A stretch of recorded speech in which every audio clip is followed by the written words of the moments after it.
Hello everyone, RBS degree college Meja Khas के online platform पे सभी छात्रों का हार्दिक स्वागत करते हैं।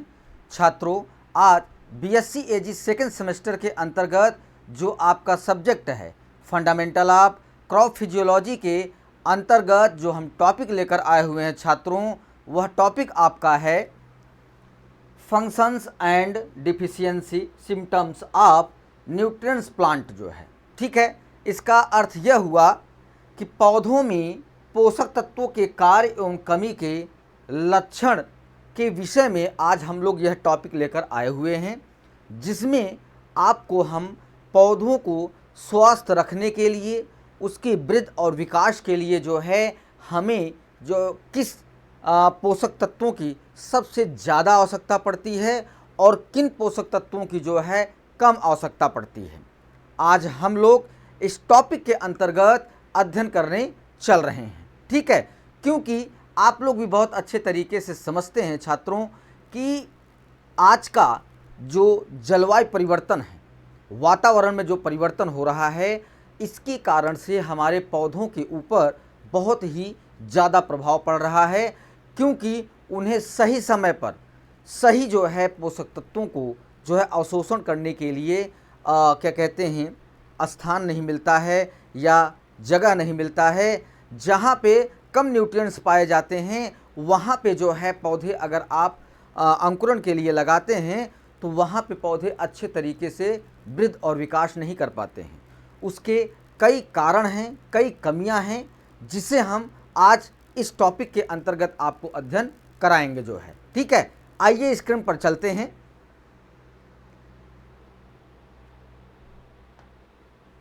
पौधों में पोषक तत्वों के कार्य एवं कमी के लक्षण क्या हैं, जो पोषक तत्वों के पौधों के लिए आवश्यकता पड़ती है छात्रों, वो किस तरीके कार्य करते हैं और उनका लक्षण क्या होता है, कमियां क्या होती हैं, उसे हम आपको बतला रहे हैं। तो पौधों के स्वस्थ विकास के लिए विभिन्न पोषक तत्वों का आवश्यकता होती है। इन पोषक तत्वों के कार्य और उनकी कमी के लक्षण इस प्रकार से हैं, जो आपका क्या कहते हैं प्रारंभिक जो पौधे पोषक तत्वों का अवशोषण करते हैं जल के माध्यम से, वह पहला है मुख्य पोषक तत्व।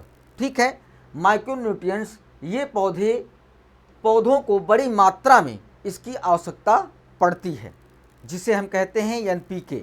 ठीक है, नाइट्रोजन, फास्फोरस और पोटास, यह जो है पोषक तत्व सबसे ज़्यादा हमारे पौधों को अंकुरण के समय और वनस्पतियों की वृद्धि और टहनियों के निकलने के समय इन पोषक तत्वों की सबसे ज़्यादा आवश्यकता पड़ती है छात्रों। तो पहला आपका है नाइट्रोजन। ठीक है, नाइट्रोजन किस तरीके हमारे पौधों में कार्य करता है और उसकी कमी से क्या प्रदर्शित करता है पौधा, उसे हम आपको बतला रहे हैं कि इसका कार्य क्या है। ठीक है, इसका कार्य क्या है कि यह पौधों के वानस्पतिक विकास, पत्तियों के हरे रंग और प्रोटीन संश्लेषण के लिए बहुत ही आवश्यक होता है नाइट्रोजन। ठीक है, फिर उसके बाद यह कोशिका विभाजन और वृद्धि में महत्वपूर्ण भूमिका निभाते हैं, मतलब कोशिकाओं के विभाजन में भी अपना सहयोग करते हैं, कार्य करते हैं, और वृद्धि में मतलब पौधों के वृद्धि में जड़ों के विकास, उनके रोमों के विकास और कई ऐसे जो है उनके अपघटक में, जैसे हार्मोन, पादप हार्मोन्स का जो है विघटन करना, विभाजन करना, तो कई जगह नाइट्रोजन अपना बहुत अच्छे तरीके से पौधों में कार्य करता है।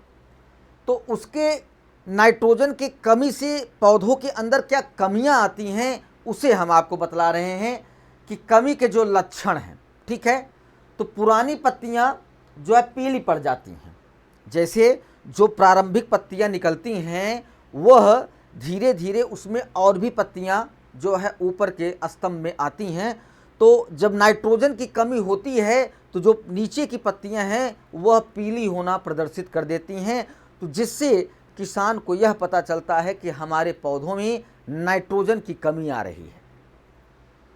फिर उसके बाद क्लोरोसिस पौधों की वृद्धि को जो है रुक जाती है। पत्तियां छोटी और कम संख्या में होती हैं, फूल और फल कम लगते हैं जब नाइट्रोजन की पौधों में कमियां होती हैं। ठीक है, फिर उसके बाद फास्फोरस आता है छात्रों।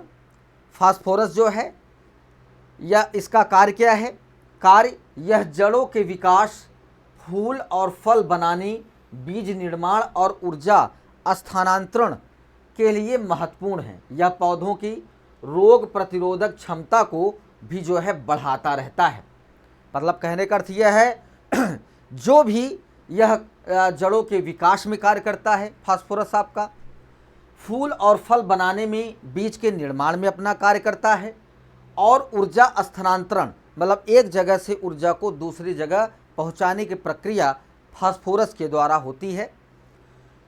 यह पौधों की रोग प्रतिरोधक क्षमता को भी जो है बढ़ाता है। जैसे आप लोग भी बहुत अच्छे तरीके से समझते हैं कि कुछ पौधों में वातावरण के कारण या जलवायु परिवर्तन के कारण जो है उसमें कई ऐसे कुछ बीमारियां लग जाती हैं जो कि फास्फोरस की कमी से नहीं लगता है।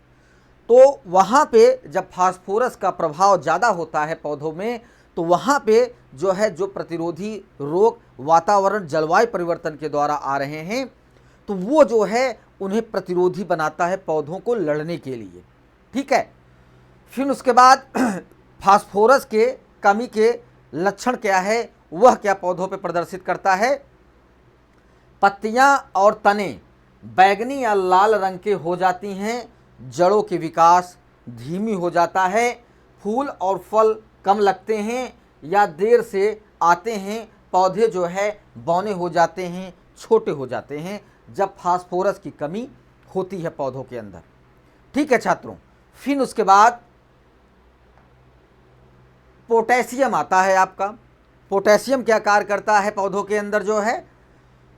तो पोटेशियम कार्य यह एंजाइमों की क्रियाशीलता, पानी के संतुलन, कार्बोहाइड्रेट को स्थानांतरण और रोग प्रतिरोधक क्षमता के लिए जो है आवश्यक होता है आपका पोटेशियम। उसके बाद यह तनों को मजबूत बनाता है और दानों की गुणवत्ता में सुधार भी करता है, जो पोटेशियम का कार्य है। फिर उसके बाद इसके कमी के लक्षण क्या हैं? जब पोटेशियम के पौधों में कमी होती है तो उस समय पौधा क्या प्रतीत करता है, उसे हम बतला रहे हैं कि जो पुरानी पत्तियां के किनारे पीली या भूरे हो जाती हैं, मतलब जो पत्तियां आप देखेंगे कि उसके किनारे के सिरे पर और स्टार्टिंग के सिरे पर जो है पत्तियां एक भूरे रंग की हो जाती हैं, मतलब वो आपको ऐसा लगेगा कि जैसे पत्तियां जल गई हैं। ठीक है, तो वहाँ पे कत्थे रंग के जो है धब्बे बन जाते हैं पत्तियों के किनारे, बॉर्डरों पे जो है, उससे आपको प्रतीत होगा कि हमारे पौधों में पोटेशियम की कमी है। पत्ती का झुलसना, पत्तियां मुड़ जाती हैं, पौधों की वृद्धि कमज़ोर हो जाती है, फल और बीज छोटे और कम गुणवत्ता वाले हो जाते हैं, जिससे आपके पोटेशियम को प्रदर्शित करता है कि हमारे पौधों में किन चीज़ों की कमी पाई जा रही है। तो हमारे जो किसान भाई हैं वो जो है पत्तियों पौधों को देखकर ये पता करते हैं कि हमारी पत्तियां झुलस रही हैं, पत्तियां मुड़ रही हैं, तो इसके कारण हमारे पौधों में पोटेशियम की कमी है। ठीक है, फिर उसके बाद द्वितीयक पोषक तत्व आता है छात्रों। ठीक है, सेकेंडरी माइक्रोन्यूट्रिएंट्स, ये सभी पौधों को आवश्यकता होती है, लेकिन मुख्य पोषक तत्वों से कम मात्रा में जो है इनकी आवश्यकता पड़ती है। तो पहला आपका इसमें आता है कैल्शियम। ठीक है, कैल्शियम किस तरीके कार्य करता है आपके पौधों में? कार्य यह कोशिका भित्ति की संरचना, कोशिका विभाजन, एंजाइम सक्रियण और अन्य पोषक तत्वों के अवशोषण के लिए बहुत ही आवश्यक होता है कैल्शियम छात्रों जो है। इसके कमी के जो लक्षण प्रतीत होते हैं पौधों के अंदर, उसे हम बतला रहे हैं कि नई पत्तियां पीली विकृत हो जाती हैं, मतलब जो पत्तियां निकलती हैं तो वो विकृत हो जाती हैं और वहाँ पे पत्तियां पीली पड़ना शुरू हो जाती हैं। तो जैसे किसान कहते कि ओहो पत्तियां तो हमारी पीली पड़ रही हैं जो है, तो ये बताइए इसमें किस चीज़ की कमी आ रही है? तो वहाँ पे अगर आपको ये जानकारी है कि ये कारण जो है कैल्शियम की कमी से आ रही है, तो आप उस पौधों में, उस फसल में कैल्शियम जो है प्रदान करेंगे, जिससे आपका पौधा धीरे धीरे स्वस्थ हो जाएगा। फिर उसके बाद पत्तियों के किनारे जो है मुड़ जाएंगी, जड़ों का विकास अवरुद्ध हो जाता है और फल और फूल जो है गिर सकते हैं, जो आपके कैल्शियम की कमी के कारण ये चीज़ें होती हैं। फिर उसके बाद मैग्नीशियम आता है छात्रों। जो है मैग्नीशियम किस तरीके जो है आपके पौधों में कार्य करता है, यह क्लोरोफिल के निर्माण, प्रकाश संश्लेषण के लिए आवश्यक और एंजाइमों की क्रियाशीलता के लिए बहुत ही महत्वपूर्ण होता है मैग्नीशियम छात्रों।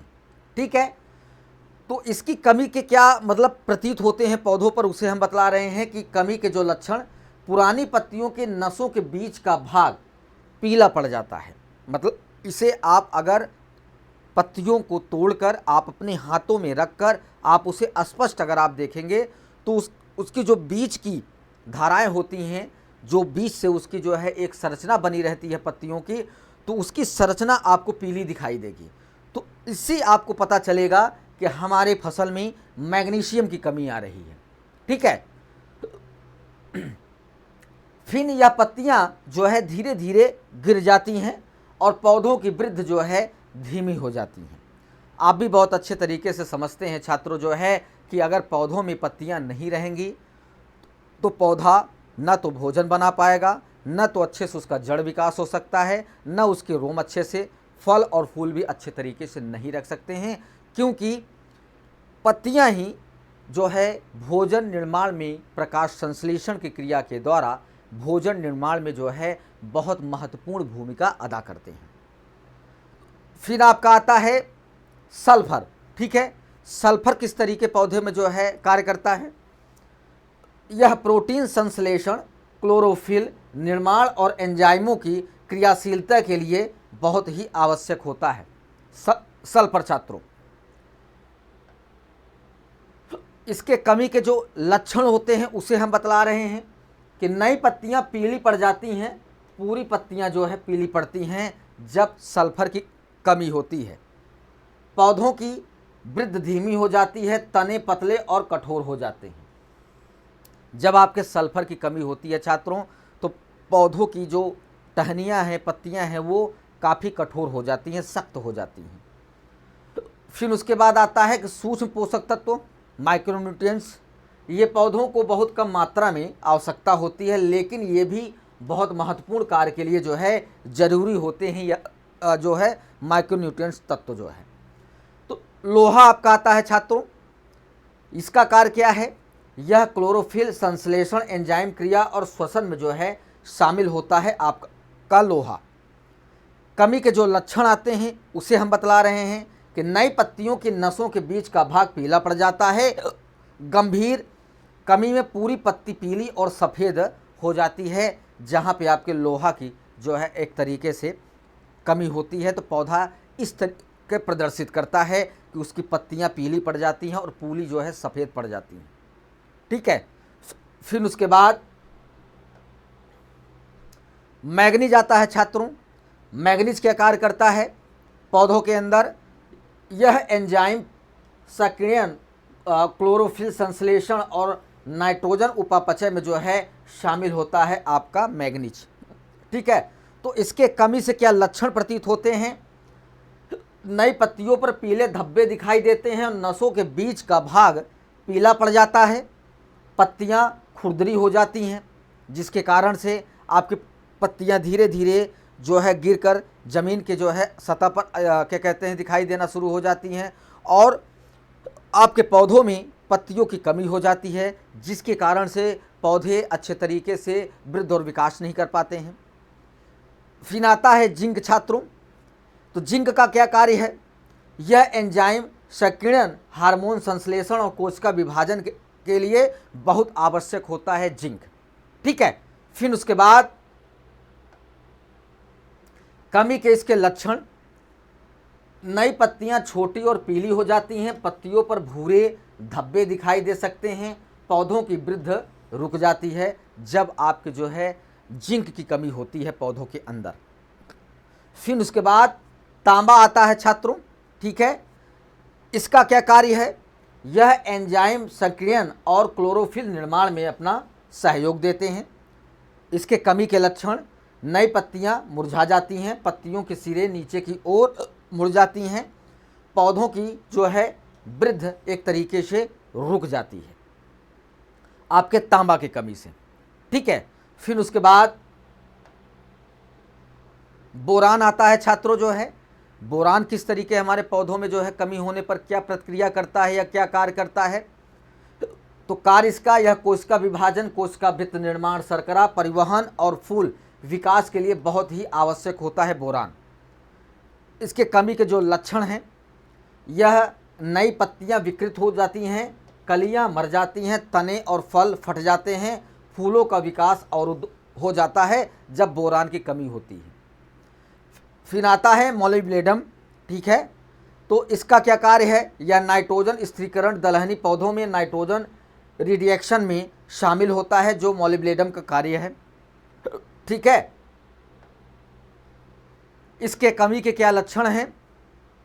पुरानी पत्तियां पीली पड़ जाती हैं, पत्तियों के किनारे मुड़ जाती हैं पत्तियां, नाइट्रोजन की कमी जैसे लक्षण दिखाई दे सकते हैं जब आपका मोलिब्डेनम की कमी होती है पौधों के अंदर। फिर आता है क्लोरीन छात्रों, ठीक है। क्लोरीन किस तरीके कार्य करता है आपके पौधों के अंदर? यह पानी के संतुलन, प्रकाश संश्लेषण और एंजाइम सक्रियण में शामिल है। इसकी कमी के लक्षण आमतौर पर कम ही दिखाई देते हैं। क्लोरीन की कमी बहुत ही मतलब एक तरीके से अगर देखा जाए छात्रों, जो है कुछ ही पौधों में ये प्रक्रियाएं दिखाई देंगी जहाँ पे क्लोरीन की कमी होगी। तो इसके कमी के लक्षण में क्या प्रदर्शित करता है पौधा? पत्तियां मुरझा जाती हैं, जड़ों का विकास अवरुद्ध हो जाता है, ठीक है, जब आपकी क्लोरीन की कमी होती है। फिर उसके बाद पौधे जड़ों द्वारा भूमि से पानी एवं पोषक तत्वों का वायु से कार्बन डाइऑक्साइड तथा सूर्य के प्रकाश ऊर्जा से लेकर अपने विभिन्न भागों के निर्माण करते हैं, ठीक है। मतलब कहने का अर्थ ये है, पानी और पोषक तत्वों और कार्बन डाइऑक्साइड के निर्माण में जो है अच्छे तरीके से प्रकाश संश्लेषण से लेकर ऊर्जा विभिन्न भागों का एक तरीके से निर्माण होता है। पेड़ पौधे भी इंसानों की तरह विकास करने के लिए पोषक तत्वों की एक तरीके से उपयोग करते हैं। पौधों को अपनी वृद्धि के लिए पोषक तत्वों की आवश्यकता होती है। पौधों को 17 तत्वों की जो है आवश्यकता होती है। जब ये पोषक तत्व पौधों को संपूर्ण और संतुलित मात्रा में अच्छे प्रबंधन के तरीके से अगर पौधों को मिलता है, अवशोषण करते हैं पौधे जो है, तो वहाँ पे क्या होता है कि पौधा आपका अच्छे तरीके से स्वस्थ, वृद्धि और विकास और फलन और फूलन में काफ़ी जो है प्रभाव तरीके से अच्छी उपज जो है किसानों को प्रदान करता है। तो पोषक तत्वों को पौधों की आवश्यकता के अनुसार निम्न प्रकार से वर्गीकृत किया गया है। आपको मैंने बताया कि मुख्य पोषक तत्वों में नाइट्रोजन, फास्फोरस और पोटास होते हैं। गौण पोषक तत्वों में कैल्शियम, मैग्नीशियम और गंधक। सूक्ष्म पोषक तत्वों में लोहा, जिंक, कॉपर, मैग्नीज, मॉलिब्डेनम और बोरान और क्लोरीन आते हैं जो आपके सूक्ष्म पोषक तत्वों में। फिर आता है कि अमीनो अम्ल का क्या आवश्यक है। जब पौधे अपनी ग्रोथ करते हैं तो वहाँ पे अमीनो एसिड भी जो है अपना एक कार्य करता है, जिसमें पोटेशियम सम्मिलन होते हैं, शामिल होते हैं, जो एंजाइमों को जो है क्रियाशीलता को बढ़ाते हैं। ठंडे और बादल युक्त मौसम में पौधों द्वारा प्रकाश के उपयोग में वृद्धि रुकता है, जिससे पौधों में ठंडक और अन्य प्रतिकूल परिस्थितियों को सहन करने की क्षमता बढ़ जाती है। कार्बोहाइड्रेट के स्थानांतरण प्रोटीन संश्लेषण और उनकी स्थिरता बनाए रखने में मदद करता है। पौधों की रोग प्रतिरोधी क्षमता में वृद्धि करता है, जो अमीनो एसिड का कार्य है छात्रों। इसके उपयोग से दाने आकार में बड़े होते हैं और फल और सब्जियों की गुणवत्ता में वृद्धि होती है। फिर आपका कैल्शियम आता है छात्रों। तो कोशिका भित्ति का एक प्रमुख अवयव जो कि सामान्य कोशिका विभाजन के लिए आवश्यक है। कोशिका झिल्ली की स्थिरता बनाए रखने में अपना सहयोग करते हैं, जो कैल्शियम का कार्य है। एंजाइमों की क्रियाशीलता में वृद्धि करते हैं। पौधों में जैविक अम्लों को उदासीन बनाकर उनके विषाक्त प्रभाव को समाप्त करते हैं। कार्बोहाइड्रेट के स्थानांतरण में मदद करता है, जो कैल्शियम का कार्य है छात्रों। मैग्नीशियम छात्रों किस तरीके कार्य करता है? क्लोरोफिल का प्रमुख तत्व जिसके बिना प्रकाश संश्लेषण के संभव नहीं है। कार्बोहाइड्रेट उपापचयी न्यूक्लिक अम्लों के संश्लेषण आदि में भाग लेने वाले अनेक एंजाइमों की क्रियाशीलता में वृद्धि करते हैं। फास्फोरस के अवशोषण और स्थानांतरण में वृद्धि करता है, जो आपके मैग्नीज का मुख्य मैग्नीशियम का कार्य है। फिनाप का गंधक आता है छात्रों, प्रोटीन संरचना में स्थिर रखने में सहायक करता है। तेल संश्लेषण और क्लोरोफिल निर्माण में मदद करता है। विटामिन के उपापचय क्रिया में अपना योगदान देता है, जिसके कारण से हम अपने पौधों को अच्छे तरीके से स्वस्थ बना सकते हैं। छात्रों, यहाँ पे आपके जो मुख्य पोषक तत्व हैं, द्वितीयक पोषक तत्व हैं, माइक्रो पोषक तत्व हैं, यह एक तरीके से आपके पौधों के लिए कहीं न कहीं इनकी आवश्यकता ज़्यादा और कम पड़ती हैं। तो इसी वजह से किसान अपने पौधों को जब वो किसी धान या गेहूं या अन्य फसलों को उगाता है, तो वह अपनी खेत में जाकर पौधों की स्थितियों को पता लगाता है कि हमारे पौधों में किस चीज़ की कमियां पाई जा रही हैं, और उसका अच्छे से प्रबंधन करके अच्छे से उसको संतुलित मात्रा में पौधों को प्रदान करने की प्रक्रिया करने पर ही हमें अच्छी उपज प्राप्त होने की संभावना बनी रहती है छात्रों। ठीक है, यहाँ पे ये टॉपिक आपका समाप्त होता है। अगली टॉपिक के साथ उपस्थित होंगे। सभी छात्रों को धन्यवाद।